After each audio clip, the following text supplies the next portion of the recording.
शं वरुणः शन्नो भवत्वर्यमा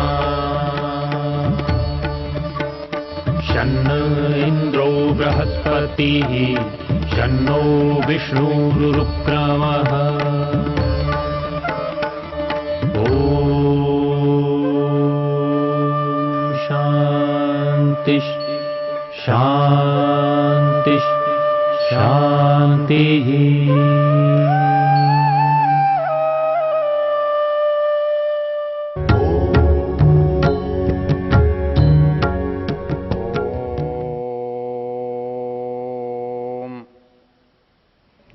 हमने अब तक यजुर्वेद के 31 और 32वें अध्याय की चर्चा की है और 32वें अध्याय के जो परमेश्वर परक और सृष्टि परक मंत्र हैं उनका विशेष अवलोकन किया। इस अध्याय के अंतिम जो 3-4 मंत्र हैं उनका संबंध परमेश्वर से न होकर बुद्धि से है और इन मंत्रों में परमेश्वर से बुद्धि की याचना और प्रार्थना की गई है।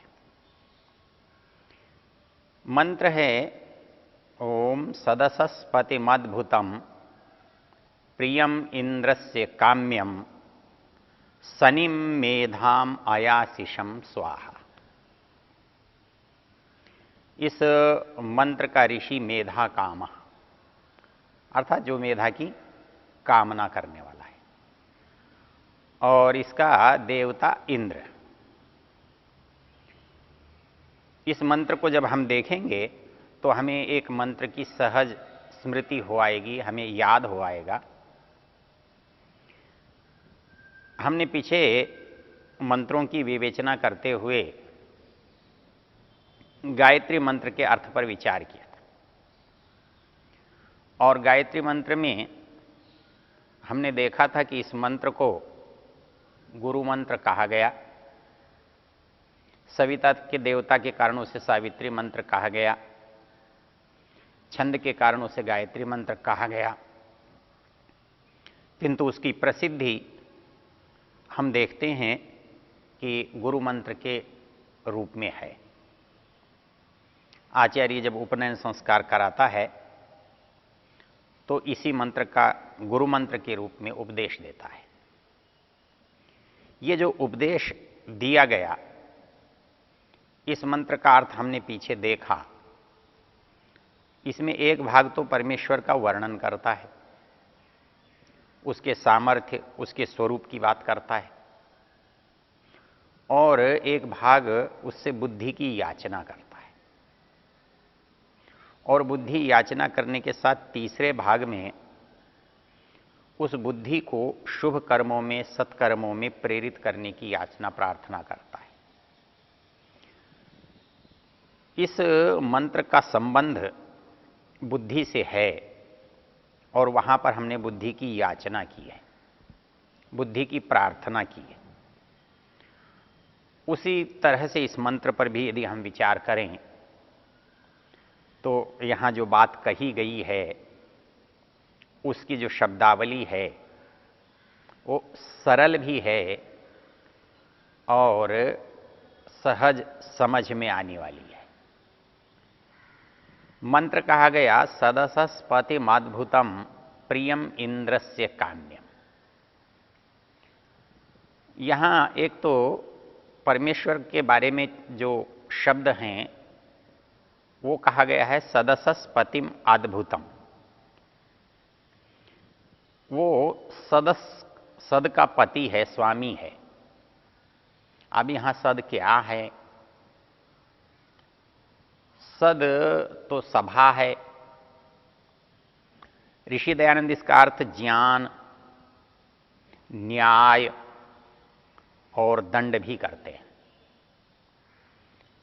जो इनका सबका स्वामी है, अर्थात इस संसार में ईश्वर समस्त सभाओं का स्वामी है, न्याय करता है, दंड विधान करता है, ज्ञान का अधिपति है, इसलिए यहां उसे एक विशेषण दिया गया सदसस्पति।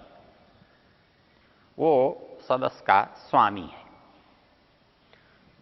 उसके साथ एक विशेष बात जो कही है वो है अद्भुतम। आचार्य यास्क जो हैं अद्भुत शब्द का जब अर्थ बताते हैं या बताना चाहते हैं, वो कहते हैं अभूतम इव, मानो कभी पहले हुआ नहीं है, उसको हम पहली बार होता हुआ देख रहे हैं और हम ये कह उठते हैं अरे भाई ऐसा पहले कभी नहीं देखा। जब इस वाक्य को हम संस्कृत में बोलते हैं तो वाक्य बन जाता है अभूतम इव, ऐसा कभी नहीं हुआ सा। इसीलिए संस्कृत शब्द बना अद्भुत, जो कभी नहीं हुआ, जिसे पहले कभी देखा नहीं गया, जिसकी पहले कभी कल्पना नहीं हुई। तो इस मंत्र में परमेश्वर को अद्भुतम, सदसस्पतिम अद्भुतम कहा है। इसके साथ दो शब्द और हैं, प्रियम इंद्रस्य काम्यम। पीछे हम इन्हीं मंत्रों के संदर्भ में चर्चा कर चुके हैं। वो प्रिय है, अर्थात उसकी जितनी योग्यताएं हैं वो हमारे में अपेक्षित है। हम उनकी इच्छा करते हैं, हम उन्हें चाहते हैं, तो इसलिए वो प्रिय है। प्रिय व्यक्ति हमें कब होता है? प्रिय व्यक्ति हमें तभी होता है जब उसके अंदर की बातें, उसके गुण, उसकी विशेषताएं हमें अच्छी लगती हैं। और जब किसी की विशेषताएं, किसी के गुण, किसी का स्वरूप हमें अच्छा लगता है तो वो हमारे लिए उदाहरण होता है, अनुकरणीय होता है, चाहने योग्य होता है। तो यहाँ पर भी हम उसे प्रिय कह रहे हैं। वह परमेश्वर हमारा प्रिय है, अर्थात उसके गुण हमें पसंद आते हैं, हम उन गुणों को अपने अंदर चाहते हैं। आपको स्मरण होगा कि जब हम स्तुति की बात करते हैं तो हम उसकी प्रशंसा करते हैं, उसके स्वरूप का बखान करते हैं, उसकी चर्चा करते हैं। क्यों? ऐसा करके हमें प्रसन्नता होती है, हमें अच्छा लगता है। जब हम किसी की प्रशंसा करते हैं तो निश्चित रूप से वो हमें अच्छा लगता है, तभी हम उसकी प्रशंसा करते हैं। इसलिए इस मंत्र में जब हम परमेश्वर की प्रशंसा करने लगे, परमेश्वर की प्रशंसा हमें अच्छी लगने लगे, तब हमें वो प्रिय होता है। मंत्र ने कहा सदसस्पतिमद्भुतम प्रियम। एक और शब्द है, इसकी चर्चा भी हम पहले कर चुके हैं, इंद्रस्य काम्यम। इंद्र अनेक शब्दों का वाचक है वैदिक साहित्य में, और प्रसंग से यहां इंद्र का अर्थ हमें लेना होगा। अब क्योंकि जिसकी वो प्रशंसा कर रहा है वो जिसको पसंद है वो इंद्र का कमनीय है, जिसको कमनीय है वह इंद्र है। तो इस तरह से यहां पर इंद्र जीवात्मा का वाचक है। इंद्र जीवात्मा का वाचक है, इसलिए वो परमेश्वर इंद्र का काम्य है, इंद्र का पसंद है, इंद्र के लिए चाहने योग्य है। हमने पीछे देखा है कि आत्मा को इंद्र कहते हैं। वैदिक साहित्य में बिजली को भी इंद्र कहते हैं। हम देखेंगे हमारा जो जीवात्मा है ये भी इंद्र है। कहीं आप अनुभव करेंगे कि सूर्य को भी इंद्र कहा गया है, कहीं राजा को भी इंद्र कहते हैं, कहीं कोई बड़ी चीज, कोई महत्वपूर्ण वस्तु, उसको भी हम इंद्र कह सकते हैं, कहते हुए देखा जाता है। लेकिन यहाँ आत्मा को जब हम इंद्र कहते हैं तो आत्मा इंद्र है और उसके साथ जो उसके साधन हैं, इंद्रियां हैं, ये इंद्रिय शब्द ही हमें बताता है कि ये इंद्र के साधन होने से, इंद्र की पहचान होने से, इंद्र को बताने वाले होने से, इस इंद्र से जुड़े हुए होने से हम इन साधनों को, इन वस्तुओं को इंद्रियां कहते हैं। इसलिए इंद्रस्य लिंगम, अर्थात इंद्र की जो पहचान है, इंद्र का जो चिन्ह है। इसी तरह से इंद्र का जो साधन है, इंद्र जिनकी सहायता से काम करता है, तो कौन करता है इन इंद्रियों की सहायता से काम? निश्चित रूप से जीवात्मा करता है। तो ये जीवात्मा इंद्र है और उस परमेश्वर के लिए कहा गया है इंद्रस्य काम्यम, अर्थात वो जो जीवात्मा है वो परमात्मा की कामना करता है, परमात्मा की इच्छा करता है, परमात्मा को चाहता है, उससे प्रेम करता है। इसके लिए हमने पीछे एक शब्द कर देखा था, इंद्रस्य युज्य सखा। वो जो परमात्मा है इंद्र का सदा युज्य मतलब जुड़ा रहने वाला, सदा साथ रहने वाला सखा मित्र है। वो मित्र कैसा है? मतलब सदा मंगल की, अच्छे की कामना करने वाला है, सदा जीवात्मा का कल्याण, भला चाहने वाला है। तो ये जो शब्द हैं यहाँ पर परमेश्वर और जीवात्मा का जो संबंध है और उन दोनों का जो स्वरूप है वो थोड़े से शब्दों में आ जाता है। यहाँ कहा गया सदसस पतिम अद्भुतम, वो सदसह पति है, वो अद्भुत है, वो प्रिय है, वो इंद्र का कमनीय है, काम्य है, चाहने योग्य है। प्रियम इंद्रस्य काम्य। तो ऐसा क्या होगा? तो उसके पास जो है वो हमें उससे प्राप्त हो सकता है, मिल सकता है, हम उससे ले सकते हैं। क्या चीज ले सकते हैं? वो कहता है सदसस पतिम अद्भुतम प्रियम इंद्रस्य काम्यम सनिम मेधाम अयाशिषम स्वाहा। अब यहां एक शब्द आया है मेधा। संस्कृत में मेधा बुद्धि को कहते हैं, लेकिन बुद्धि के वाचक तो संस्कृत में बहुत शब्द हैं। संस्कृत में बुद्धि शब्द भी बुद्धि का वाचक है, संस्कृत में मेधा शब्द भी बुद्धि का वाचक है, संस्कृत में प्रज्ञा शब्द भी बुद्धि का वाचक है, संस्कृत में धी शब्द भी बुद्धि का वाचक है। तो ज्ञान भी बुद्धि का वाचक है। इस तरह से हम देखते हैं कि जब किसी शब्द के बहुत सारे पर्याय होते हैं तो वो पर्याय तो यद्यपि एक शब्द के होते हैं, किंतु सभी पर्याय एक ही वैसे ही अर्थ को देते हैं ऐसा नहीं है। जब भी किसी वस्तु के दो नाम होते हैं, किसी वस्तु को दो नामों से पुकारा जाता है, तो उसकी दो अलग अलग बातें हमारे मस्तिष्क में रहती हैं, दो अलग अलग बातें हमारे ध्यान में आती हैं, तब हम उनको दो नाम देते हैं।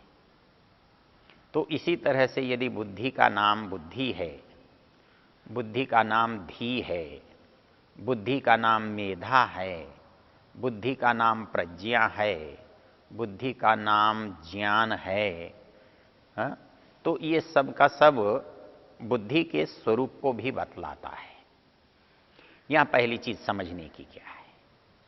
यहां पहली चीज समझने की यह है कि हम परमेश्वर से बुद्धि मांग रहे हैं। दो चीजें, दो बातें। एक तो परमेश्वर अपार बुद्धि वाला है, मतलब समस्त ज्ञान विज्ञान उसके पास है। और ये बात हम देख चुके हैं, इस बात को हम विचार कर चुके हैं, इस बात पर जब हमने उसके बारे में एक विशेषता देखी थी, और वो विशेषता क्या देखी थी? वो विशेषता देखी थी कि परमेश्वर को परमेश्वर बनाने वाला कौन सा गुण है, वो कौन सी योग्यता है जो परमेश्वर को परमेश्वर समझती है, बनाती है। तो तत्र निरतिशयम सर्वज्ञ बीजम, अर्थात परमेश्वर को जो ऐश्वर्य मिला हुआ है, जो श्रेष्ठता मिली हुई है, जो उच्चता है, वो किस गुण में है? वो सर्वज्ञता में है। अर्थात ईश्वर का ईश्वरत्व तो उसकी सर्वज्ञता में छिपा हुआ है। यदि वो सर्वज्ञ न हो तो उसको कोई ईश्वर नहीं बना सकता, ईश्वर नहीं बता सकता, वो ईश्वर हो नहीं सकता। क्यों? क्योंकि सब कुछ जानना उसको उसके अतिरिक्त कौन कर सकता है? जो जान नहीं सकता या जिसके पास ज्ञान नहीं है वो कर नहीं सकता। करने का सामर्थ्य ज्ञान से प्राप्त होता है, इसलिए यहां पर उसे सर्वज्ञ कहा गया है। निरतिशयम तत्र निरतिशयम सर्वज्ञ बीजम। हाँ, एक प्रसंग की बात यह है कि किसी भी गुण के लिए उसका कोई आधार होता है, उसका कोई कारण होता है जिससे उस गुण की प्राप्ति होती है। और सर्वज्ञता रूप गुण को प्राप्त करने के लिए जिस योग्यता की या कारण की आवश्यकता है वह है सर्वव्यापकता। अर्थात जो जहां होता है वह वहां के विषय में जानता है, जो जहां नहीं होता वो वहां के विषय में नहीं जानता। इसलिए परमेश्वर सब कुछ क्यों जानता है? इसलिए कि परमेश्वर सभी स्थानों पर विद्यमान है। उसकी जो विद्यमानता है, ये विद्यमानता उसकी सर्वज्ञता का आधार है। तो इस दृष्टि से हम देखते हैं कि परमेश्वर क्योंकि ज्ञान विज्ञान का स्वामी है, तो ज्ञान विज्ञान का जो आधार है वो बुद्धि है, वो बुद्धि उसके पास है। इसलिए असीम जो ज्ञान है, जो उसके पास सबका पता है, वो इस कारण से है। तो यहां पर जो बात कही गई है कि हम परमेश्वर से क्या चाहते हैं? जो उसके पास है, जो वो हमें दे सकता है। पहली चीज है क्या है? तो ज्ञान है, और उस ज्ञान को धारण करने वाली बुद्धि है। तो बुद्धि कैसी है? इसके लिए हमने बहुत सारे शब्दों को देखा है। हमने देखा है कि बुद्धि, धी, स्मृति, मेधा, प्रज्ञा, बहुत सारे नाम।